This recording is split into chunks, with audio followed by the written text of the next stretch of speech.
देखिए, वो बेसिकली एक अवेयरनेस लोगों में पैदा करने की ज़रूरत है, क्योंकि हम देखते हैं कि जो डिजिटल रेवोल्यूशन आया है, मुझे नहीं लगता है कि हम इससे बाहर निकल पाएंगे, क्योंकि हर जगह आप देखें, वो ऑफिस हो, वो अपना काम हो, वो स्टडीज़ हो, उसमें जो है इंटरनेट का काफ़ी अहम रोल है। और हमारे डिजिटल वर्ल्ड का काफ़ी इंपॉर्टेंट रोल है, क्योंकि everything is accessible by digital means. आप घर बैठे बैठे हर किसी चीज़ को एक्सेस कर सकते हैं, लेटेस्ट वर्ल्ड में जो हो रहा है वो एक्सेस कर सकते हैं। इसलिए इसको हम अपने लाइफ से निकाल नहीं सकते हैं, लेकिन ये है कि इसका जुडिशियस यूज़ करने की ज़रूरत है। ये बच्चों में नहीं, बच्चों में तो ये एडिक्शन बन ही जाती है। आप देखिए, अडल्ट्स या इवन एल्डरली जो अब अपने काम से रिटायर हुए होते हैं, वो भी इसमें इन्वॉल्व हो रहे हैं। तो ये ज़रूरियात ज़िंदगी बन गया है, लेकिन यह है कि इसको जुडिशियस यूज़ करना है। जो जितना आपको नीड है उतना आप यूज़ कीजिए, क्योंकि आजकल हम देखते हैं कि आर्टिफिशियल इंटेलिजेंस का ज़माना है। आप कोई भी नेट पे आप सर्च कीजिए कोई भी चीज़, आप अगर उसको फिर कोई भी वेबसाइट खोलेंगे, आप वो आपके दिमाग को पहचान लेता है और आपको इंक्लाइन करता है, आपको वही चीज़ दिखाता है जो आप देखना चाहते हैं, और उसी में आपको डीप ले चलता है, जिसकी वजह से हम पूरी तरीके से इसमें इन्वॉल्व हो जाते हैं और एक तरीके का एडिक्शन हो जाता है। लेकिन हमें कोशिश यही रखनी चाहिए कि जितना जुडिशियस हमें ज़रूरत है ज़िंदगी के लिए नेट चाहिए, उतना यूज़ आप करें।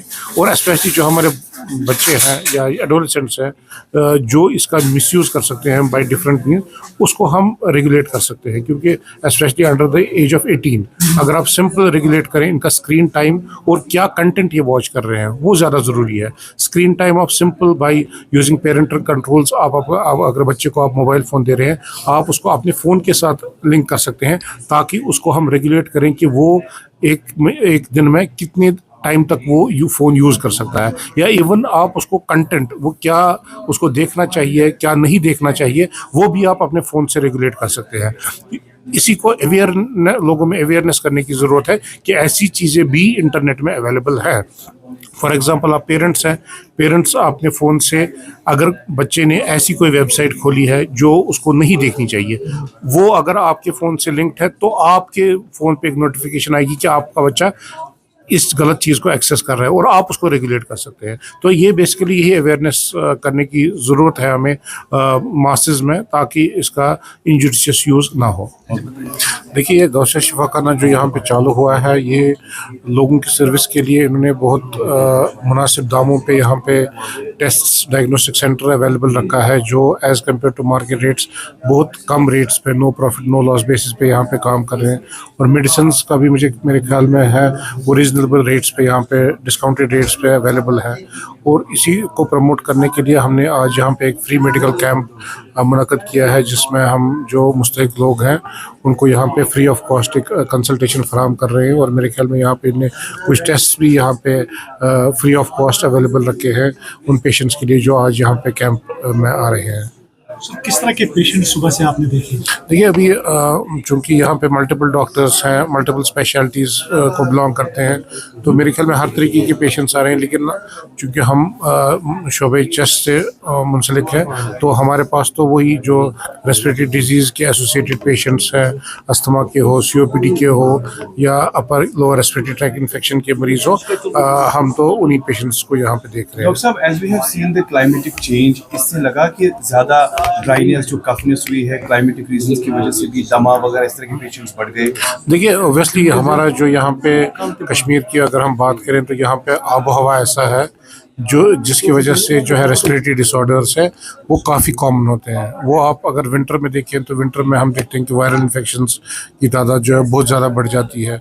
और अगर हम ओवरऑल देखें, COPD और अस्थमा की इंसिडेंस जो है वो कश्मीर में बहुत ज़्यादा है। इसमें मल्टीपल फैक्टर्स इन्वॉल्व है, वेदर एक इम्पॉर्टेंट रोल प्ले करता है, उसके अलावा स्मोकिंग, या उसके ओवरऑल हम देखें कि यहाँ पे ग्रीनरी बहुत है।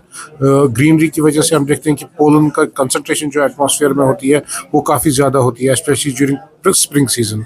तो इसमें हम देखते हैं, इसकी वजह से हम देखते हैं कि एलर्जिक डिजीज़ की प्रेवलेंस जो है वो बहुत ज़्यादा होती है। तो एक मल्टीफैक्टोरियल चीज़ें हैं यहाँ पे एटमॉस्फेयर में या आबो हवा में हम देखें, जिसकी वजह से हमें देखते हैं कि रेस्पिरेटरी डिजीज़ की इंसिडेंस जो है वो हमारे कश्मीर में बहुत ज़्यादा है। What you will advice for patients, specially अगर इस तरह के मौसम के हालात और रहे, तो बीमारियां और भी बढ़ सकती हैं। देखिए, विंटर का तो इस time towards end of winter हम देख रहे हैं, लेकिन आगे आप देखेंगे कि स्प्रिंग का सीज़न आएगा तो उसमें पोलन की कंसंट्रेशन जो है वो बहुत ज़्यादा बढ़ जाती है, और हमारे जो एलर्जिक पेशेंट्स होते हैं, वो राइनाइटिस के हो, वो अस्थमा के हो, या बाकी एलर्जिक पेशेंट्स हो, उनकी जो बीमारी है जो है उनमें अटैक्स काफ़ी ज़्यादा हो जाते हैं। तो हमारी लोगों से यही एडवाइस हमेशा रहती है कि वो कोई भी बीमारी हो, स्पेशली क्रॉनिक डिजीजेस, वो COPD हो, वो अस्थमा हो, या कोई भी एलर्जिक डिजीज़ हो, तो उसमें as per the advice of doctors वो ट्रीटमेंट प्रोटोकॉल फॉलो करें, ताकि उनकी जो बीमारी है